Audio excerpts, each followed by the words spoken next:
All right, let's dive right in. Have you ever actually stopped to wonder how a machine genuinely understands what we're saying? Well, welcome to the explainer. Today we're unpacking the really fascinating logic behind semantic analysis. Specifically, we're going to explore this concept called compositional meaning and look at how it plays this massive, absolutely crucial role in letting computers decode the literal, context-independent meaning of human sentences.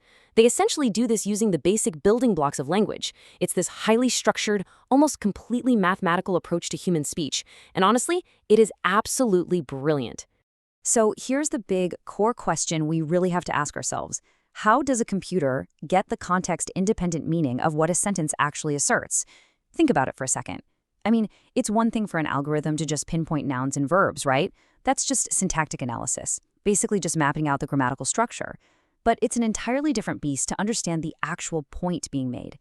How in the world does a machine strip away all the human ambiguity and figure out the exact literal meaning of our words? Well, the crucial thing is understanding the ultimate objective here.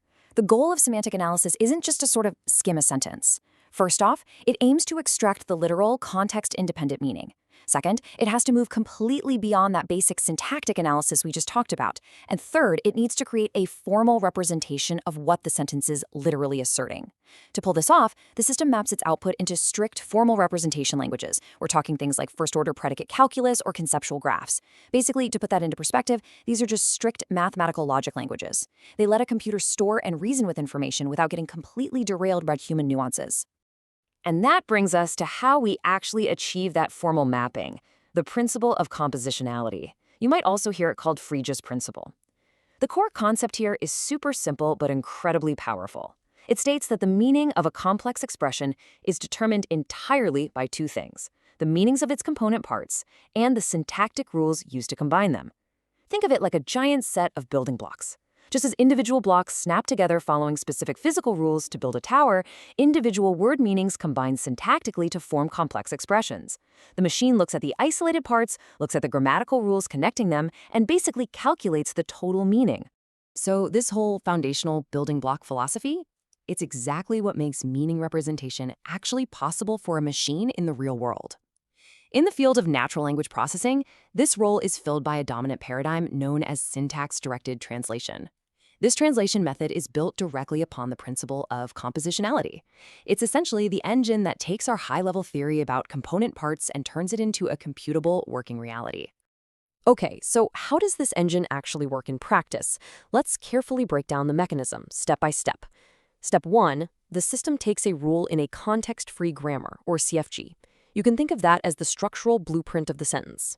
Step 2, it pairs that grammatical rule with a semantic attachment. This means every single time it finds a specific structure, it mathematically attaches a specific meaning to it. And finally, step 3, as the machine parses the text, it systematically snaps these grammatical and semantic attachments together, combining these localized meanings into full, complete sentence representations. It is a completely systematic, rule-based construction of meaning. Ultimately, the principle of compositionality serves as the master structural map for meaning representation. By looking at the isolated parts and the rules that bind them together, machines can literally translate messy human language into strict, clean logic. But it leaves us with a pretty provocative question. If meaning relies on perfectly combining these literal, context-independent building blocks, how on earth does a machine handle sentences where the sum of the parts doesn't actually match the human intent? Things like sarcasm or common idioms. It's a really fascinating limitation of rule-based translation to ponder as we continue to push the boundaries of how machines learn language. Thanks so much for joining me on this explainer, and keep exploring.